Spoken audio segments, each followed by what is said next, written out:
십자가에서 모든 이야기가 여러분 끝났다면 예수라는 분의 이 이야기는 역사 속으로 사라졌을 겁니다. 그러나 무덤에 장사되어 사흘이라는 시간 동안 침묵 가운데 계시다가 거기서 마침표를 찍고 끝난 게 아니라 예수께서는 모든 사람이 이제 끝났구나 생각하고 있을 때 인류 역사상 가장 위대한 서프라이즈와 함께 다시 등장하십니다. 악마의 체크메이트인가 하고 고개를 떨구고 있을 때 신의 한 수가 남아 있었던 겁니다. 죽음이라고 생각을 했는데 생명의 신비를 들고 다시 나타나신 겁니다. 여러분, 살다 보면 그럴 때가 있는 것 같습니다. 내가 생각했을 때는 전혀 승산이 안 보여요. 끝난 것 같아요. 그래서 끝나면 안 되니까 발버둥을 쳐보기도 하고 아니면 일찌감치 포기하기도 합니다. 근데 신기하게도 자꾸 마침표가 찍히는 게 아니라 뭔가 계속 나를 이끌어가는 힘이 그걸 잘 감당하도록 하고 다시 일어나도록 만들어주고 계속 걸어가도록 힘을 주는 것. 하루하루 그렇게 생명력을 나에게 불어넣어주는 어떠한 힘, 이런 힘 가운데 우리가 살아간다는 거죠. 여러분, 오늘 우리가 읽은 이 사도행전이라는 책, 이 책이 여러분 그런 내용으로 가득합니다. 생명의 성령의 법이 실제로 주님을 따르는 제자들의 삶에, 그리고 교회라는 그 공동체 안팎으로 어떻게 드러나는지 증언하는 책이 사도행전이라고 할 수 있겠습니다.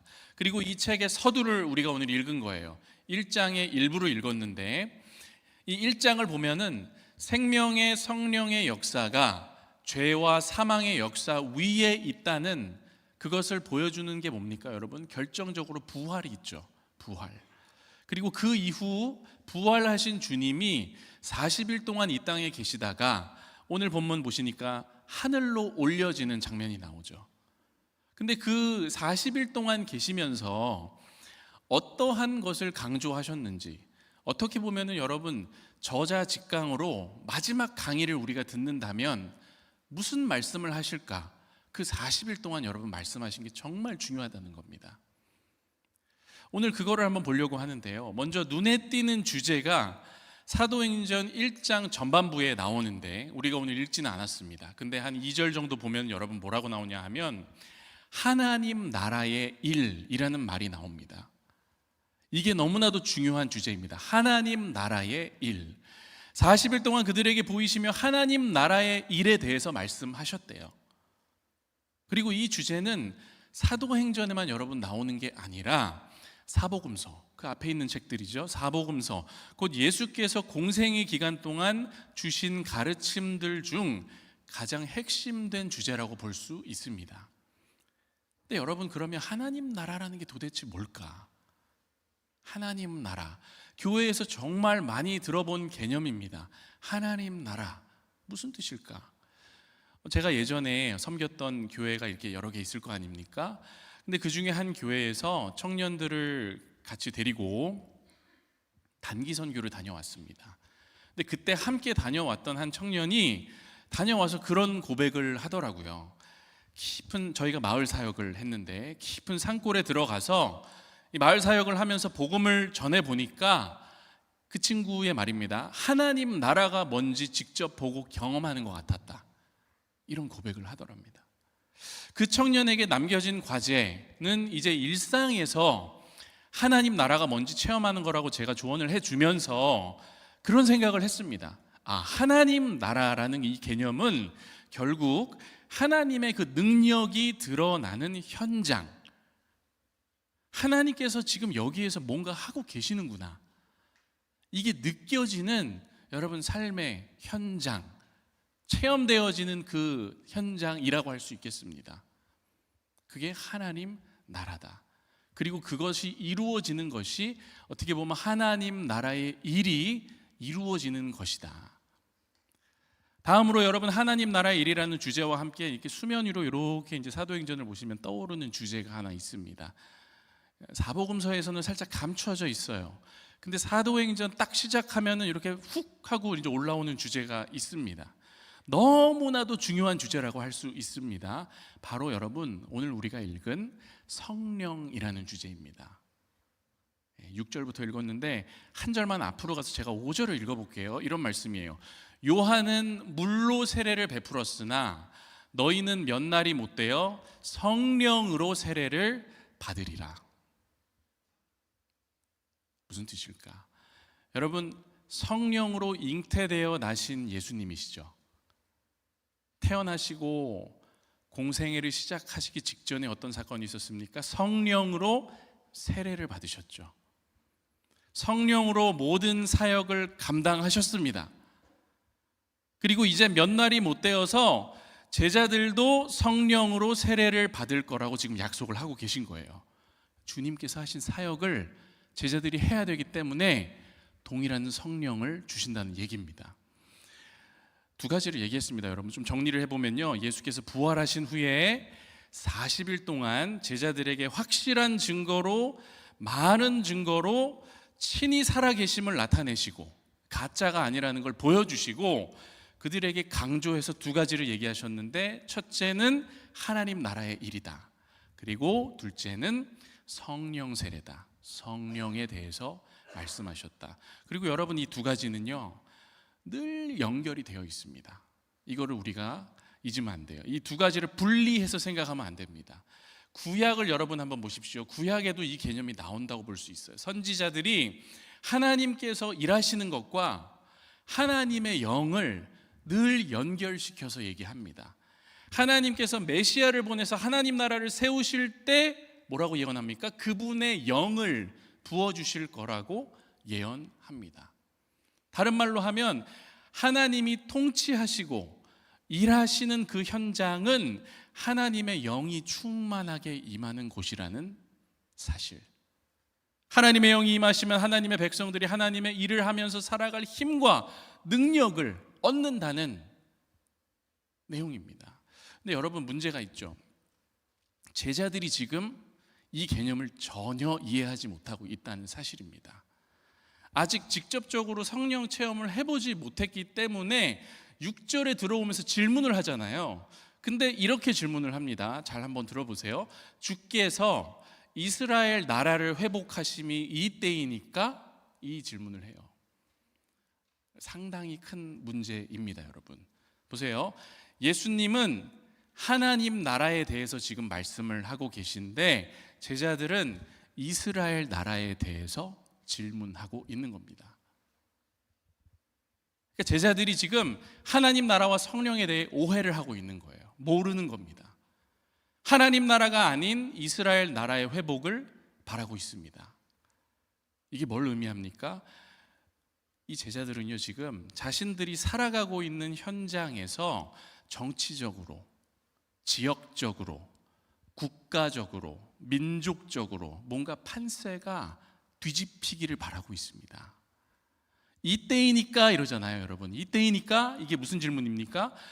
부활하셨으니까, 엄청난 컴백을 하셨으니까, 여태까지 부활한 거 한 번도 본 적도 없고 이러한 능력을 가지신 분이 다시 돌아오셨으니까 이제 드디어 우리가 뭔가 해볼 수 있겠구나. 이 지긋지긋한 로마 정권을 전복시켜 주시고 뭔가 살기 좋은 세상으로 만들어 달라는 거예요. 유대인들은 메시아 대망 사상을 갖고 있었죠. 다윗 왕조의 회복과 하나님의 통치의 회복에 대한 열망을 갖고 살아가던 사람들이었습니다. 언젠가 그게 반드시 이루어질 거라는 소망을 가진 사람들이었어요. 근데 지금 부활을 보니까 지금인 것 같은 거예요. 이때이니까. 제자들의 이런 여러분 오해에 대해서 주님이 7절, 8절에서 아주 귀한 메시지를 주십니다. 한번 제가 다시 한번 읽어볼게요. 이르시되 때와 시기는 이때이니까 했으니까 여러분 때와 시기에 대해서 얘기하시는 거예요. 때와 시기는 아버지께서 자기의 권한에 두셨으니 너희가 알 바 아니요. 지금 그거 신경 쓸 때가 아니라는 거예요. 그 다음에 뭐라고 하십니까? 오직 성령이 너희에게 임하시면 너희가 권능을 받고 예루살렘과 온 유대와 사마리아와 땅끝까지 이르러 내 증인이 되리라 하시니라. 이때가 언제냐, 뒤집을 거냐 말 거냐 하는 그들의 질문에 예수 그리스도께서는 성령이라는 단어로 대답하고 계신 겁니다. 성령께서 임하실 건데 바로 그 성령께서 그들로 하여금 증인이 되게 할 거고, 권능이라고 했죠. 이게 영어로 하면 여러분 파워입니다. 힘입니다. 증인으로 살아갈 능력, 힘 주시겠다는 겁니다. 곧 우리가 이 세상에서 하나님 나라의 일에 집중할 때 우리가 의지하고 사용해야 할 힘은 세상적인 힘이 아니라, 세상을 뒤집어 버릴 수 있는 전복적인 힘이 아니라 성령의 권능이라는 거예요. 제자들이 하나님 나라의 일에 대하여 가지고 있었던 오해를 풀어주시면서 한쪽으로 치우칠 수 있는 그들의 어떤 신앙의 열성적인 부분을 지금 주님은 바로 잡아주시고 계신 겁니다. 근데 이 다음 구절이 너무 저는 재미있다고 생각을 하는데 굉장히 흥미로운 모습이 나옵니다. 9절과 10절. 여기서도 어떤 텐션이 있거든요, 여러분. 발견을 하셨는지 모르겠는데 여러분 9절 어떤 장면입니까? 말씀을 마치시고 예수님이 하늘로 이렇게 붕 떠가지고 사라지시는 장면이 나오죠. 올라가시다가 어떻게 돼요? 구름 뒤에 가려서 이제 더 이상 보이지 않으시는 거예요. 한참 올라가신 겁니다. 그러니까 제자들 여러분 뭐 하고 있었을까요? 당연히 여러분 고개가 이렇게 올라가다가 쳐다보고 있었겠죠. 이게 무슨 일이지? 우리가 지금까지 뭔가 실제 하지 않는 것을 보고 있었던 건가? 지금 내 눈앞에서 펼쳐진 이 놀라운 일은 무엇일까? 여러분 입을 딱 벌리고 서 있었겠죠. 너무 놀라워서. 근데 그 다음 절을 보세요. 여러분 10절. 거기 두 존재가 등장을 하죠. 두 사람이 등장하는데 읽어볼게요. 올라가실 때에 제자들이 자세히 하늘을 쳐다보고 있는데 흰 옷 입은 두 사람이 그들 곁에 서서, 이렇게 나옵니다. 성경에서 여러분 흰 옷을 입었다고 굳이 이렇게 표현해 주는 거는 이게 천사를 얘기하는 거예요. 주로 그렇습니다. 사도행전 여러분 사도행전의 저자가 누군지 아시는 분? 누가입니다. 누가. 그럼 누가복음의 저자는 누군지 아시는 분? 누가. 예. 그러니까 누가가 두 권을 썼잖아요. 눅행, 누가복음과 사도행전을 썼는데 누가복음을 여러분 보면요, 신기하게 중요한 순간마다 천사들을 등장시킵니다. 누가가 등장해요. 예수님의 그 탄생을 예고하는 게 누굽니까? 천사가 예고하죠. 예수님이 태어나셨을 때도 천사들이 나옵니다. 부활하신 주님에 대해서 무덤에서 여성들이 막 가가지고 무슨 일이야 했는데 부활하셨다는 소식을 누가 알려줘요? 천사들이 알려줍니다. 그러니까 여러분 승천하실 때도 천사들이 나타나가지고 메시지를 전하는 거는 이상한 일이 아니에요. 근데 이 천사들이 뭐라고 합니까? 11절.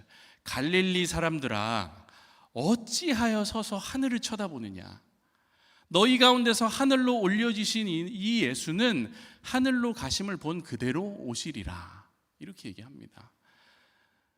여러분 한번 상상해 보세요. 내가 정말 의지하던 나의 스승님이자 뭔가 엄청난 것을 기대했던 주님께서 같이 계시다가 돌아가셨다가 다시 살아 돌아오셨다가 40일 동안 살아 역사하시고 갑자기 지금 한순간에 하늘로 올려지시더니 호련히 구름 가운데로 사라지는 장면을 내가 목격했다? 여러분 저 같으면은 가만히 있었을 것 같아요. 넋놓고 바라봤을 것 같습니다. 황홀함이 있었겠죠. 황당하기도 했겠죠. 놀라운 건 당연한 거고 환희와 어떻게 보면 좀 두렵기도 하죠. 이게 지금 무슨 일일까? 이 모든 감정들이 여러분 아우러져서 제 가슴 속에 이렇게 팍 어떤 전율이 와닿았을 것 같아요. 우리 여러분 신앙생활 하다가 성령 체험을 하고 예배 중에 찬양하다가 어떤 뜨거운 것들을 경험합니다. 그래서 우리도 신앙생활 하다가 가끔 황홀경에 빠지는 경험을 할 때가 있습니다. 집회 같은 거 갔을 때 그런 거 경험할 수 있어요. 뜨거워지고 너무 은혜로운 거예요, 여러분. 막 둥둥 떠다니는 듯한 느낌을 받고 은혜는 내가 다 받은 것 같고 주님이 내 안에 거하시는 것 같고 기쁨이 막 넘치고 찬양 막 그냥 흘러나오고, 이게 나의 이성으로 더 이상 이해가 되지는 않지만 하나님께서 역사하시는구나, 성령께서 계시는구나, 새로운 것들을 체험하고 깨닫게 해주시고, 여러분 이게 성령 충만함의 경험 아니겠습니까? 근데 그렇게 되면 우리가 보통 어떻게 합니까? 그 상태에 머물고 싶어 하죠. 황홀해요. 계속 그대로 그 현장에 그 사람들과 함께 있고 싶어 합니다. 수련회에서 은혜 많이 받으면 거기서 떠나고 싶지가 않잖아요. 밤새도록 기도하고 싶잖아요. 현상 유지를 소망한단 말이죠. 영적인 멍 때리기를 하고 싶을 그런 마음이 생긴다는 겁니다. 예수께서 하늘로 올라가시니까 제자들이 하늘을 쳐다보고 있었던 것 같습니다. 자세히 쳐다봤다고 그러죠.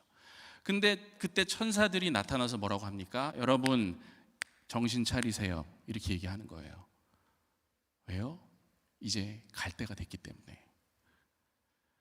예수님은 약속하시고 올라가셨고, 다시 오시는 그 때와 시기는 오직 아버지께서만 아신다고 말씀을 해주셨고, 제자들이 무엇을 해야 될지는 사명으로 이미 말씀을 해주셨고, 그분이 다시 오시기 전까지 증인으로서 이 땅에서 살아갈 사명을 따라가라는 말씀을 주셨다는 거예요.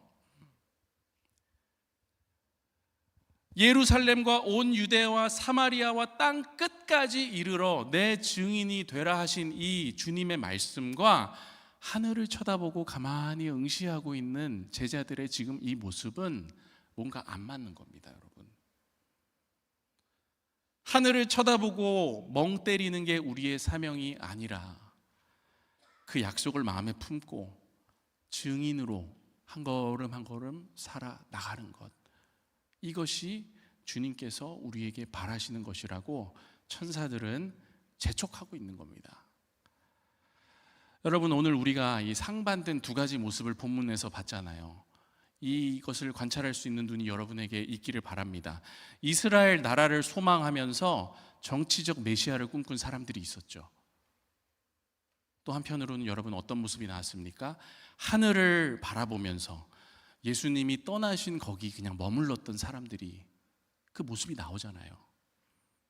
근데 이게 우리의 삶의 모습과 크게 다르지 않은 것 같습니다. 하루에도 저는요, 몇 번씩 우리가 살아가고 있는 이 세상 구조를 엎어버리고 싶은 마음이 들어요. 여러분들은 그렇지 않습니까? 부당함과 어떤 이 말도 안 되는 세상의 흐름이 이게 지금 뭘까? 하나님 계시는 거 맞는 걸까 하는 생각이 들 때가 너무 많다는 거죠.